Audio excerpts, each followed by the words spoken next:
शिव शिवं शिवम्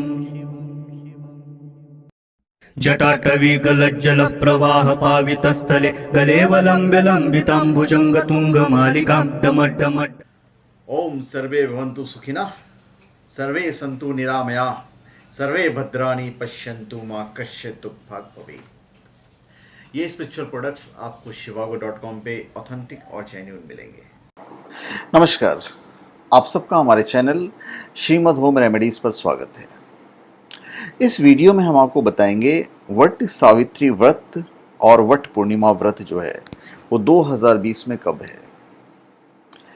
ये दोनों में थोड़ा सा कन्फ्यूज़न होता है और कारण भी मैं आपको बताऊंगा कि क्यों कन्फ्यूज़न होता है। देखिए, हमारे देश में, भारत में दो तरह के कैलेंडर होते हैं और इन्हीं के हिसाब से तीज त्यौहार मनाए जाते हैं। और मान्यता और पूर्णिमानता, ये दो मुख्य कैलेंडर होते हैं जिसे हमारे देशवासी फॉलो करते हैं।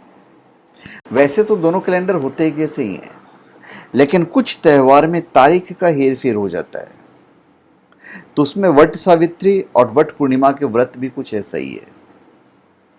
अलग अलग कैलेंडर के हिसाब से त्यौहार कुछ जगह पर अलग अलग दिन मनाया जाता है और उसके बारे में हम आपको इस वीडियो में बताने जा रहे हैं कि कब कब है ये। तो एक जो है वट सावित्री अमावस्या, ये शुक्रवार के दिन है और यह है 22 मई 2020 को। दूसरा कैलेंडर के हिसाब से वट सावित्री पूर्णिमा जो है वो भी शुक्रवार को है, पर तारीख है 5 जून। तो एक पूर्णिमा के दिन है, एक अमावस्या के दिन है। पूर्णिमा तिथि का जो प्रारंभ है वो 5 तारीख को है, पूर्णिमा तिथि का प्रारंभ, और 3:15 सुबह से है, और इसकी जो समाप्ति है वो 6 जून को है और समाप्ति है 12:41 पर सुबह के, मतलब रात के। तो ये 5 जून की तारीख है। तो ये हमने आपको ये बताया कि वट पूर्णिमा का जो व्रत है वो साल 2020 में कब है, और इसका महत्व भी हम आपको बता देते हैं। वट का मतलब है बरगद का पेड़, और ये एक विशाल पेड़ होता है जिसमें जटाएं लटकती रहती है और इस सावित्री देवी का रूप मानी जाती है। हिंदू पुराण में बरगद पेड़ में ब्रह्मा, विष्णु और महेश का रहवास माना जाता है, और इस वृक्ष की जड़ में ब्रह्मा रहते हैं, बीच में विष्णु और ऊपरी भाग में शिव होते हैं। और हर जगह मनाने का अपना तरीका होता है। वट सावित्री व्रत का जो महत्व है वो करवा चौथ के व्रत के महत्व के समान ही होता है। वट सावित्री के व्रत में कई लोग 3 दिन का उपवास रखते हैं। 3 दिन बिना खाए पिए रहना बहुत मुश्किल होता है, इसलिए पहले दिन रात को खाना खा लेते हैं, दूसरे दिन फल फूल खा लेते हैं और तीसरे दिन पूरा दिन का व्रत रखते हैं। रात में पूजा के बाद ये व्रत पूरा होता है और इसमें महिलाएं दुल्हन की तरह अपना साज श्रृंगार करती है। इसकी अपनी विधि है, जो विधि मैं आपको नेक्स्ट वीडियो में बताऊंगा। इसका जो महत्व है, जो जुड़ी हुई कथा है, ये हम आपको बता देते हैं। अश्वपति नाम का एक सच्चा ईमानदार राजा हुआ करते थे और उनके जीवन में सभी तरह के ऐशोआराम, सुख, शांति थी। बस एक ही कष्ट था, उनका कोई बच्चा नहीं था। वो एक बच्चा चाहते थे और उसके लिए उन्हें सबने कहा कि देवी सावित्री की आराधना करें और वो उसकी मनोकामना पूरी करेंगी।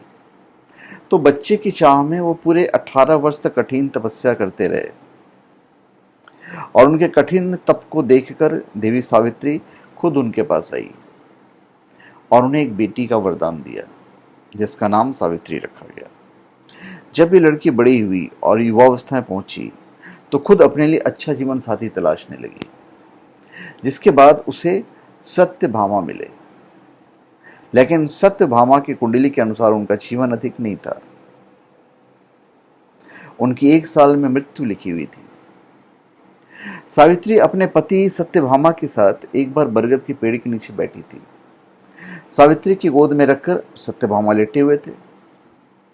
तभी उनके प्राण लेने के लिए यमलोक के राजा यमराज अपने दूत को भेजते हैं, लेकिन सावित्री अपने प्रिय पति के प्राण देने से इनकार कर देती है। यमराज कई लोगों को भेजते हैं, लेकिन सावित्री किसी को भी अपने पति के प्राण नहीं देती है। तब खुद यमराज उनके पास आते हैं और सत्यभामा के प्राण मांगते हैं। सावित्री के मना करने पर वे इसके बदले में वरदान मांगने को कहते हैं। सावित्री अपने सास ससुर के सुख शांति मांगती है, तो यमराज उसे दे देते हैं। लेकिन इसके बाद भी सावित्री अपने पति को नहीं छोड़ती और साथ में जाने बोलती है। जिसके बाद माता पिता की सुख समृद्धि मांगती है। यमराज वो भी मान जाते हैं, लेकिन सावित्री फिर भी उनके पीछे पीछे उनके आवाज में जाने लगती है।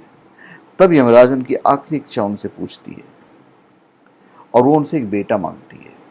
यमराज ये भी मान लेते हैं, लेकिन सावित्री उसे वरदान के द्वारा यमराज से चालाकी करती है। वो बोलती है कि बिना पति के उसे बेटा कैसे मिल सकता है। यमराज कुछ नहीं बोल पाते हैं, लेकिन सावित्री के सच्चे प्यार को समझ जाते हैं। यमराज सावित्री के प्रयास को देखकर खुश होते हैं और सत्यभामा की आत्मा उसके शरीर में वापस भेज देते हैं, और इसके साथ ही दुनिया इन्हें सती सावित्री के नाम से जानने लगती है और यहाँ से वट सावित्री का त्यौहार मनाया जाने लगता है। यही कथा है। तो धन्यवाद, आप सबका हमारे चैनल पे स्वागत है। आप हमारे चैनल पे सब्सक्राइब करें और अपने कमेंट दीजिए। धन्यवाद।